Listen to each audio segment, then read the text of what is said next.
ખબરોમાં બન્યા રહેવા માટે બેલ આઇકોન દબાવો અને એબીપી અસ્મિતાને સબસ્ક્રાઇબ કરો. મુખ્યમંત્રી કૃષિ સહાયને લઈને ગુજરાત કિસાન કોંગ્રેસ મેદાનમાં ઉતર્યું છે. જામનગરના ધ્રોલમાં ખેડૂતોના મુદ્દે ગુજરાત કિસાન કોંગ્રેસ સેલ વિરોધ પ્રદર્શન કરશે.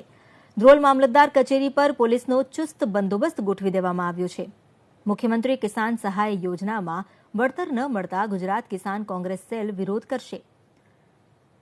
માવઠાથી થયેલા પાક નુકસાની મુદ્દે સરકારે સહાયની કોઈ જાહેરાત ન કરતા કિસાન કોંગ્રેસ આક્રમક જોવા મળી.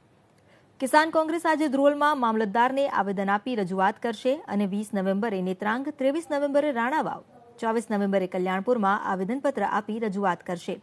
જો મુખ્યમંત્રી કિસાન સહાય યોજનાનો અમલ નહીં કરવામાં આવે તો આંદોલનની પણ ચીમકી ઉચ્ચારવામાં આવી છે. સરકાર વિરુદ્ધ હાઈકોર્ટમાં લડત લડવા માટે પણ ખેડૂતોએ તૈયારી બતાવી છે.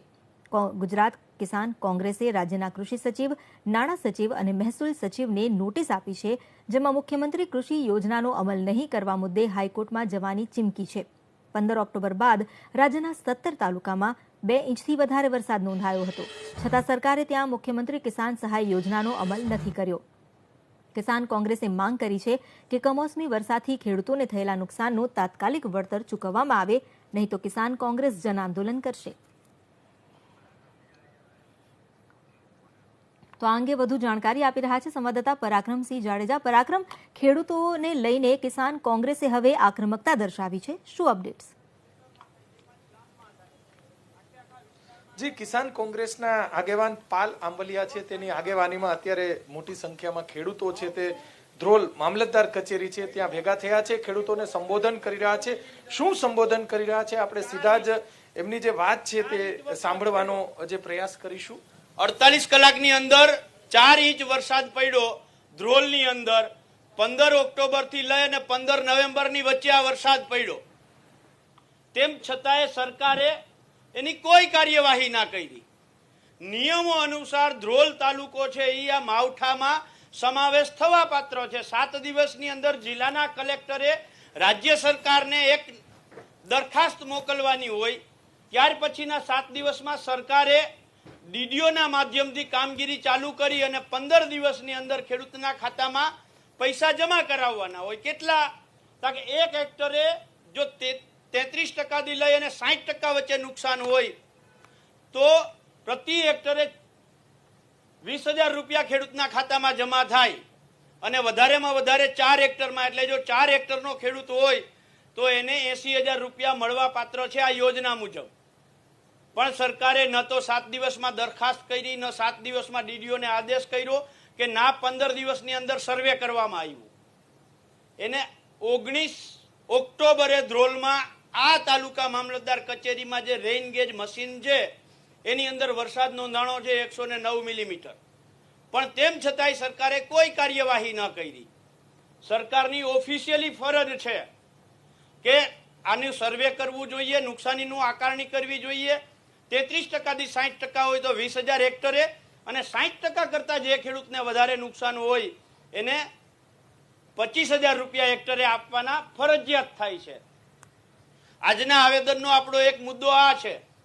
બીજો મુદ્દો, ગયા વર્ષે ધ્રોલ તાલુકાની અંદર વાવણી છે એ લગભગ 6 અઠવાડિયા મોડી થઈ હતી. હું વાત કરું છું આગલા વર્ષની 2019ની. આપણે 6 અઠવાડિયા વાવણી મોડી થઈ હતી. ત્યારે લીગલી કાગળો અને પ્રોસિજરની જે પ્રક્રિયા છે એ મુજબ પ્રક્રિયા થઈ. ધ્રોલ તાલુકાનો 25% પાક વીમો જિલ્લાની જે કમિટી હોય, પ્રધાનમંત્રી પાક વીમા યોજનાની જે કમિટી છે જિલ્લાની, ડીએલએમસી, આ ડિસ્ટ્રિક્ટ લેવલ મોનિટરિંગ કમિટીની અંદર આ પાક વીમો મંજૂર થઈ ગયો.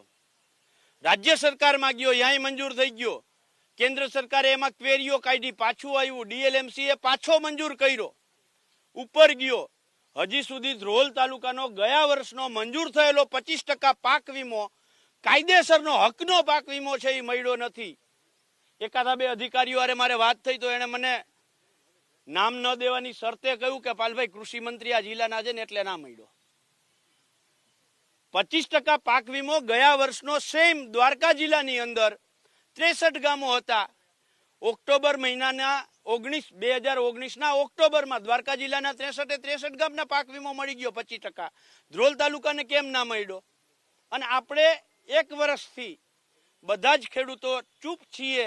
આપણા હકના 25% પાક વીમાના રૂપિયા વીમા કંપની અત્યારે હાચવીને બેઠી છે, તો આપણો હક છે, આપણે 25% પાક વીમો આપણે માગી શકીએ.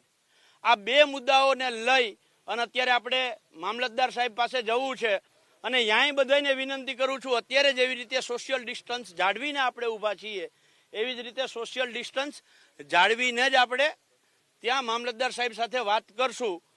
Thank you. જય જવાન, જય કિસાન. ભાઈ, ખાસ કરીને કેટલા તાલુકાઓ જે છે જે મુખ્યમંત્રી કિસાન સહાય યોજના મળી શકે એવું છે? મુખ્યમંત્રી કિસાન સહાય યોજનામાં ધ્રોલ, એના સિવાય દેવભૂમિ દ્વારકાનું કલ્યાણપુર, પોરબંદર રાણાવાવ, બાબરા અમરેલીમાંથી, ભાવનગરમાંથી સિહોર, ગીર સોમનાથમાંથી ગીર ગઢડા, રાજકોટ જિલ્લાના 3 ગોંડલ, કોટડા સાંગાણી અને ધોરાજી, કચ્છ જિલ્લાના 3 ગાંધીધામ, ભુજ અને અંજાર, એવી જ રીતે મહેસાણામાંથી વિજાપુર, ભરૂચમાંથી નેત્રાંગ, બારડોલી સુરત જિલ્લાનું અને વ્યારા તાપી જિલ્લાનું, આમ ટોટલ 16 તાલુકાઓ છે. અટકે છે ક્યાં? તમે કોઈ સાથે વાતચીત કરી છે, કોઈ કૃષિ અધિકારી સાથે? જ્યાં મારે વાત થઈ છે ત્યાં બધાનું કેવું એવું છે કે આ દરખાસ્ત મોકલવાની ઉપરથી અમને મૌખિક સૂચના આવી છે કે દરખાસ્ત ન મોકલવી.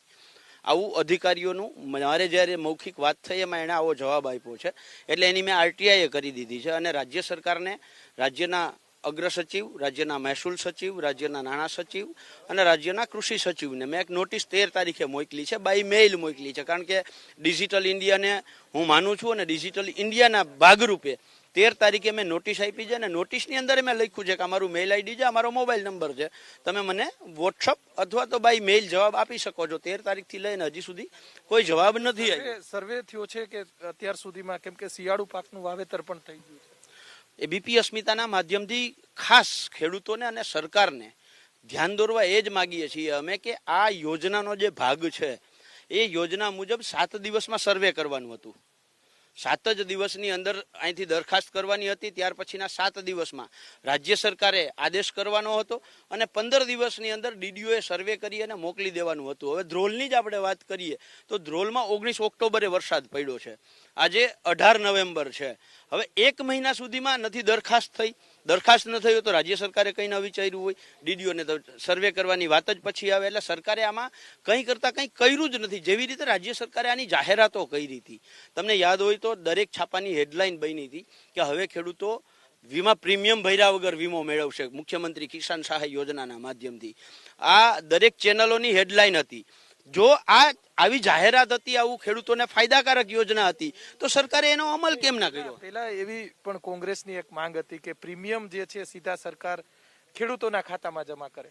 હવે જે પ્રીમિયમની જે વાત છે, પ્રીમિયમ જમા કરવાની છે, તો પણ કોંગ્રેસનો વિરોધ છે. તો આ પ્રીમિયમ ક્યારે જમા થવાનું છે? નહીં, જો કોંગ્રેસનો ક્યારેય વિરોધ નહોતો, એમાં વાતને ક્યાંક ને ક્યાંક ટ્વિસ્ટ કરવામાં આવે છે.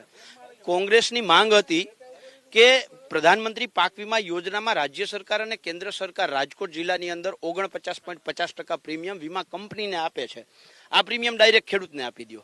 અમારી માંગ આ હતી કે તમે વીમા કંપનીને જે પ્રીમિયમ આપો છો, અહીંયા જામનગર જિલ્લાની વાત કરીએ તો મગફળીમાં 28% વીમા પ્રીમિયમ રાજ્ય સરકાર અને કેન્દ્ર સરકાર જે એ વીમા કંપનીને આપતી હતી. 28% દર વર્ષે ખેડૂતના ખાતામાં જમા કરાવી દો, અમારે કઈ જરૂર નથી. આ ક્યારે જમા થવાના છે? કઈ એટલે સરકારે એ બધું, કારણ કે પાક વીમામાં જે ગોબાચારી થઈ, અમે જેવી રીતે 2 ગામો અમરગઢ અને દેવગઢ જુનાગઢના જે અમે પાક વીમામાં કૌભાંડ થયું જાહેર કર્યું, એટલે સરકારના આંકડાઓની રમત જે હતી ખબર પડી ગઈ, ખુલ્લી પડી ગઈ.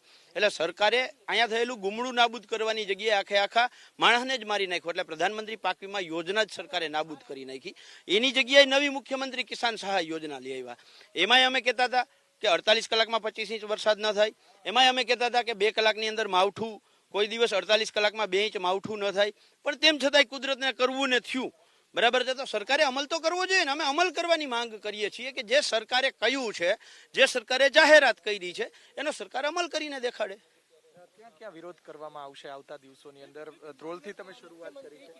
16 તાલુકાઓ જે છે આ માવઠાને લઈને, આ માવઠામાં 16 તાલુકાઓમાં જઈ અને અમે જન આંદોલન કરીએ છીએ, જનતાની અદાલતમાં જઈએ છીએ, ત્યાંથી એ જો સરકારની આંખ નહીં ઉડે તો નામદાર ગુજરાત હાઈકોર્ટ સમક્ષ પણ અમે જઈશું. અને આના સિવાય અતિવૃષ્ટિમાં એક તાલુકો ખંભાળિયા છે જ્યાં 6 જુલાઈએ અને 7 જુલાઈએ ટોટલ 722 મિલીમીટર એટલે 28.5 ઇંચ વરસાદ થયો છે. આ 17 તાલુકાઓમાં અમે જન આંદોલન કરશું, જનતાની અદાલતમાં જઈશું અને પછી નામદાર ગુજરાત હાઈકોર્ટ સમક્ષ જઈશું.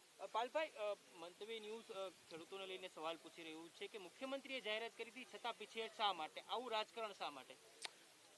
મંતવ્ય ન્યૂઝના માધ્યમથી હું એટલું કહેવા માંગુ છું કે માત્ર મુખ્યમંત્રીએ જાહેરાત કરી એટલું જ નહીં, રાજ્યના મંત્રીઓ અને સાંસદ સભ્યોએ તાલુકા મથકે જઈ અને મુખ્યમંત્રી કિસાન સહાય યોજનાની જાહેરાતો કરી હતી.